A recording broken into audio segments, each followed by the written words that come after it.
Part 2 of Dear Us. Let's talk about something real quick. I've noticed a lot of people complain about the looting and the rioting going on. My people with the Targets and shit in Minneapolis, the businesses getting destroyed. We can't believe it. Apparently, we've never seen it before. It's bullshit. Let's talk about Black Wall Street for a second, right? Let's talk about what happened in Tulsa, Oklahoma back in 1921.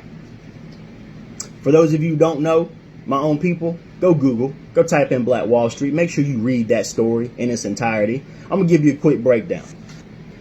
So, Black Wall Street was I think it was either in Tulsa, Oklahoma, or it was right outside in Greenville, Oklahoma. I might be wrong on that, but it was one of the most successful black-owned businesses / pieces of land there's ever been in the United States history.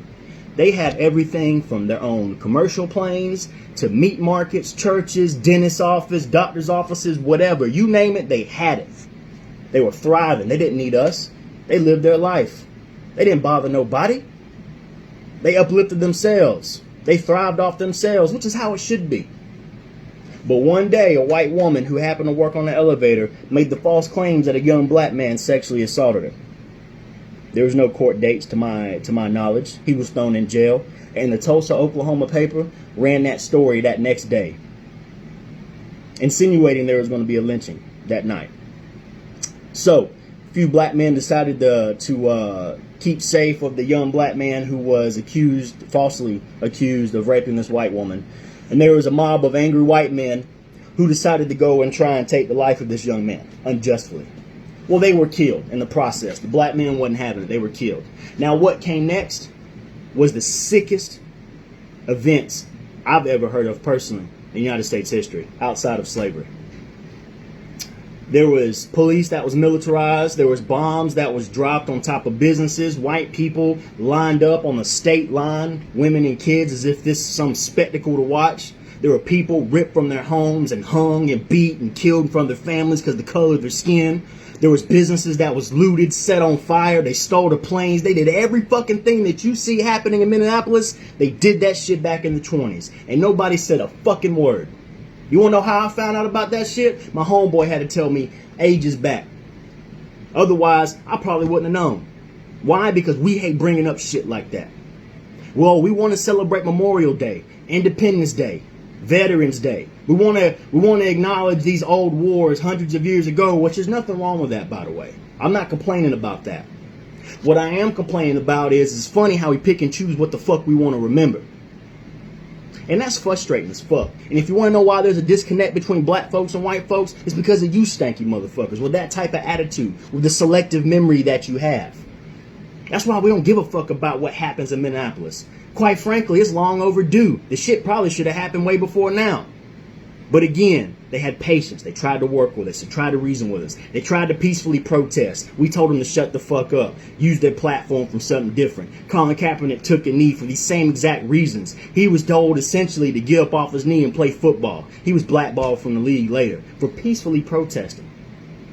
They're told to shut up and dribble whenever they choose to speak out against social injustices. So let me ask you this, white people. When the fuck is a good time for them to make their voices heard, since we got all the answers? Riddle me that, Batman. Tell them when the good time is to let their voices be heard, to peacefully protest. Because we sure as hell don't have a problem in taking liberties and protesting our damn selves when our own privileges getting terminated or threatened or whatever. For instance, the coronavirus. We had these stay-home orders. White people couldn't stand it because their privilege was threatened. We couldn't get our hairs done. We couldn't go to the movies. We couldn't go out to eat. So what do? We took our automatic rifles. We got fully armored. We walked through government state buildings, through streets. We were yelling in the face of police with automatic rifles in our hand. We didn't get tased. We didn't get shot. We didn't go to jail. We got to go home.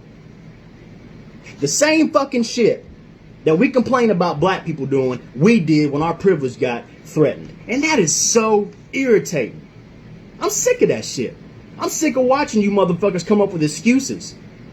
Oh, what about black on black crime and this, that, and the third? We got to fix everybody, not just them. No, motherfucker, we got to fix that shit first before we fix anything.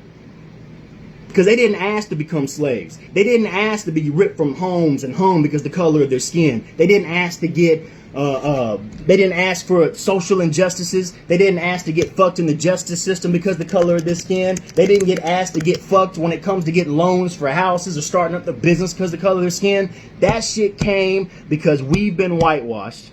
We've been brainwashed since the beginning of time that we are pure and black isn't.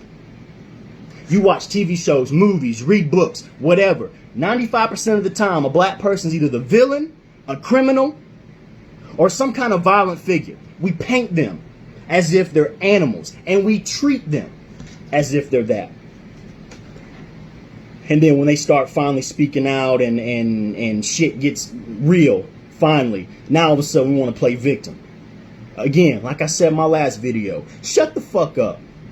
You either gonna take from the pile or you ain't gonna do shit at all. Let me say this too, by the way, on that note, before I close this video out. Your silence when all this shit goes down is a hell of a lot more telling than people who are vocal about their racism. Because you're just as bad as them motherfuckers for not speaking out about it. Anyways, I'm off my soapbox, man. Y'all take care.